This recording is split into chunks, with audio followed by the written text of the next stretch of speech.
Ada seorang bernama Imam Ibnu Abshad An-Nahwi.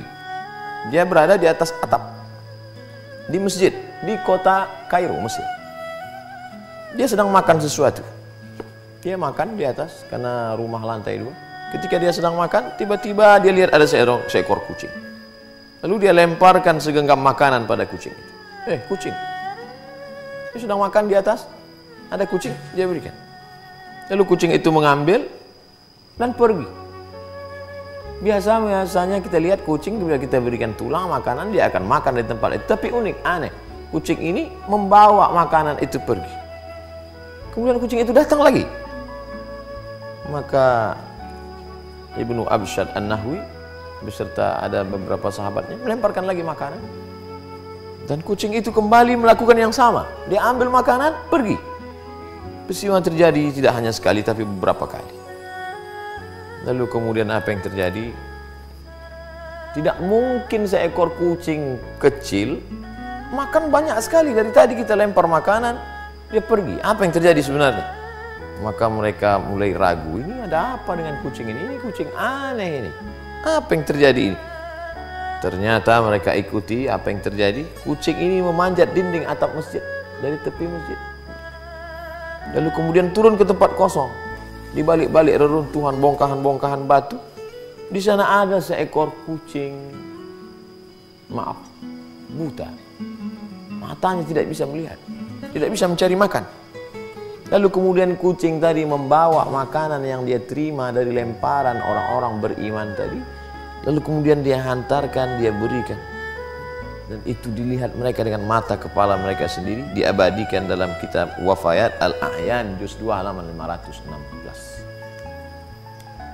Malu kita membaca kisah ini.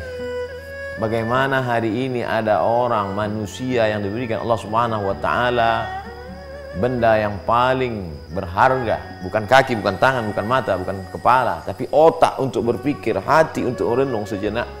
Tapi sanggup memakan beras saudaranya, memakan gaji saudaranya.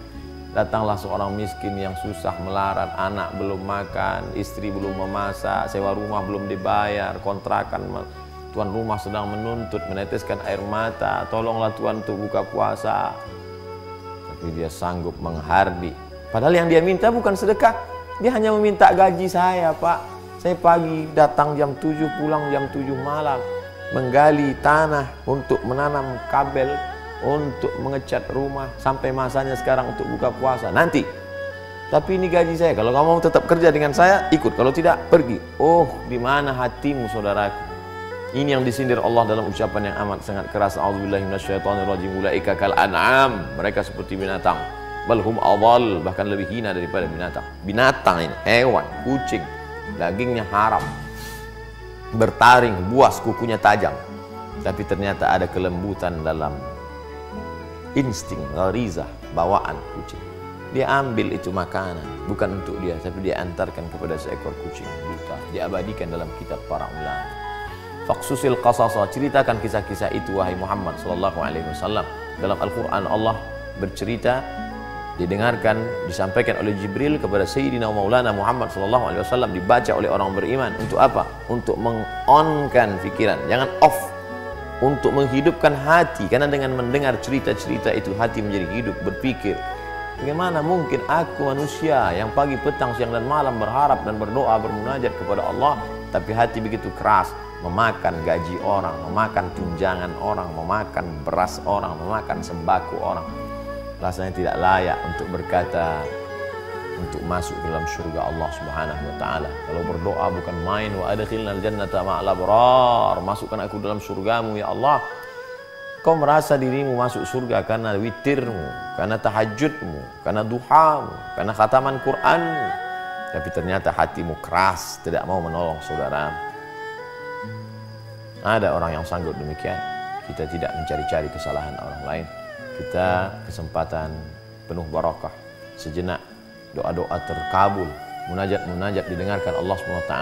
Saat ini kita sedang merenung sejenak, apa yang terjadi dengan diri kita? Masih pedulikah kita pada tetangga kita? Wajaruhu ila jambihi ja'i'un, tetangga di sebelah rumahnya mengerang kelaparan, tapi dia masih sempat berpikir bagaimana dengan semua serba baru, mengikuti high style, mengikuti gaya, tapi sementara hati yang keras itu dibalut dengan wa yahsabuna annakum yuhsinuna sun'a. Mereka menyangka sedang berbuat baik, padahal sebenarnya kita jauh dari kebaikan. Mari menenung sejenak dari kisah seekor kucing.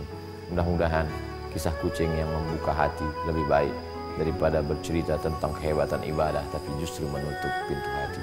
Allah Ta'ala memberkahi kita, memberikan segala kebaikan, meridai, sukses selalu dunia akhirat. Terima kasih. Assalamualaikum warahmatullahi wabarakatuh.